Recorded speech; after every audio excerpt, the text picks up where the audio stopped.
said that artificial intelligence is the fundamental existential risk facing civilization. Did I get that close enough? In my opinion, it is the biggest risk that we face as a civilization is artificial intelligence. And so, to a group of leaders, what would you advise that we should, how should we be addressing something that's such a large landscape and yet obviously so important? I think that one of the roles of government is to ensure the public good, and to that dangers to the public are addressed. So that hence the regulatory thing. I think the first order of business would be to try to learn as much as possible. To understand the nature of the issues, to look closely at the progress that is being made, and the remarkable achievements of artificial intelligence. Last year, Go, which is quite a difficult game to beat, that people thought would never be beaten with by a computer, that a computer would either never beat the best human player or that it was 20 years away. And last year, AlphaGo, which was done by DeepMind, which is a kind of a Google subsidiary, absolutely crushed the world's best player. And now it can play the top 50 simultaneously and crush them all. So just like that pace of progress is remarkable. And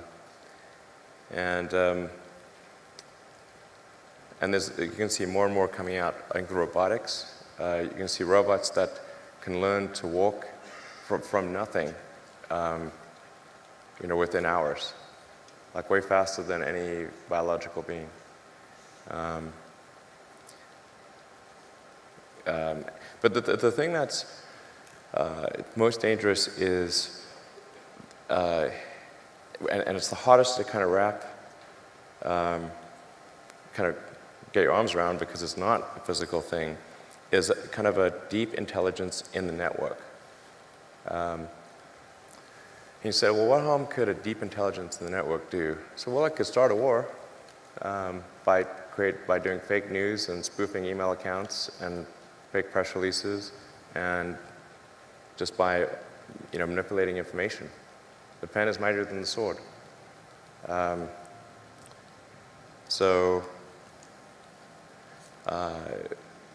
an example, I want to emphasize, I do not think this actually occurred. This is purely a hypothetical that I'm digging my grave here. But there was that second Malaysian airliner that was shot down on the Ukrainian-Russian border, and that really amplified tensions between Russia and the EU in a massive way. Well, let's say if you had an AI that was where the AI's goal was to maximize the value of a portfolio of stocks. One of the ways to maximize value would be to go long on defense, short on consumer, start a war. And then how could it do that? Well, hack into the Malaysian Airlines aircraft routing server, route it over a war zone, then send an anonymous tip that an enemy aircraft is flying overhead right now.